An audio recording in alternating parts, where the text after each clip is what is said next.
안녕하세요, 주랩입니다.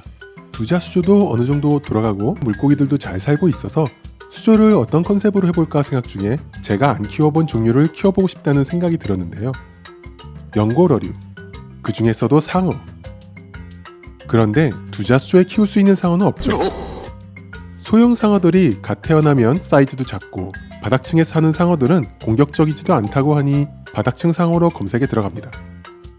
해수어 종류별로 다 있는 이런 수조를 꿈꾸면서요.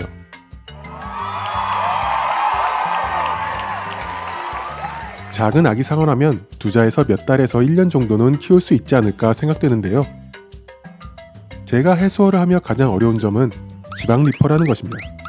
이 좀 오바들 좀 하지 마라. 에? 저 지방이 아니라 이 지방인데요. 그래서 서울 분들처럼 마음껏 키우고 싶은 거 가서 직접 보고 분양받기 쉽지 않죠. 보통 퀵이나 택배를 이용하는데요. 그래서 수족관에 연락을 해봅니다.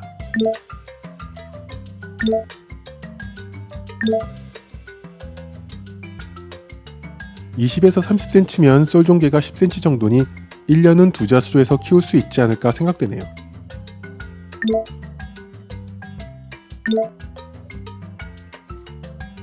근데 이게 실수였습니다. 건강한 녀석.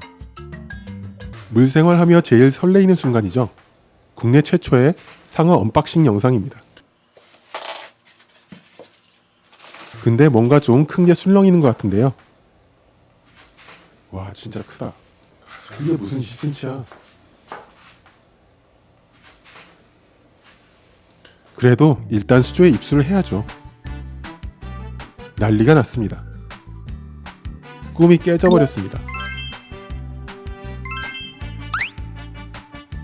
완전 멘붕인데요.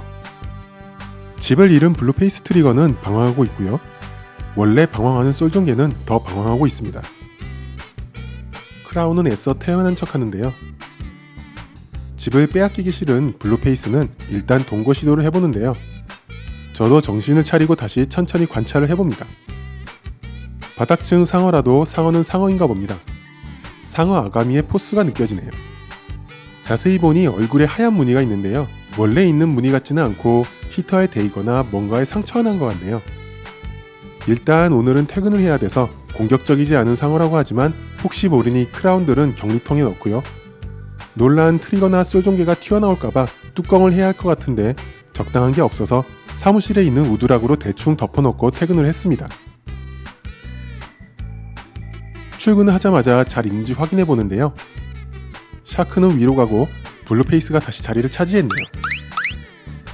자세히 보니 피부가 일반 물고기와 완전 다릅니다.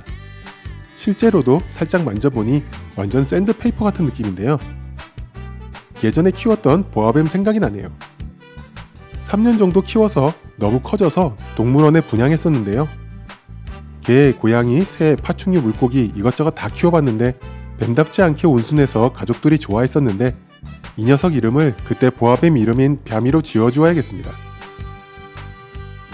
원래 이름도 뱀부샤크니 뱀이하고 어감도 비슷한 것 같네요. 낮에 얌전하다고 들었는데 아닌 것 같습니다. 그리고 상어들이 시력이 좋지 않다고 들었는데 눈은 진짜 장식품인 것 같네요. 눈앞에 뭐가 왔다 갔다 해도 반응도 없고요. 심지어 먹이를 줘도 가다 걸리면 먹는 거지 찾아서 보고 먹는 건 아닌 것 같습니다. 눈으로 보고 물고기 잡아먹기는 어려울 것 같은데요. 진동에 대한 반응도 별로 없는 것 같네요. 그런데 상어는 상어입니다. 냄새 하나는 기가 막히게 맞습니다.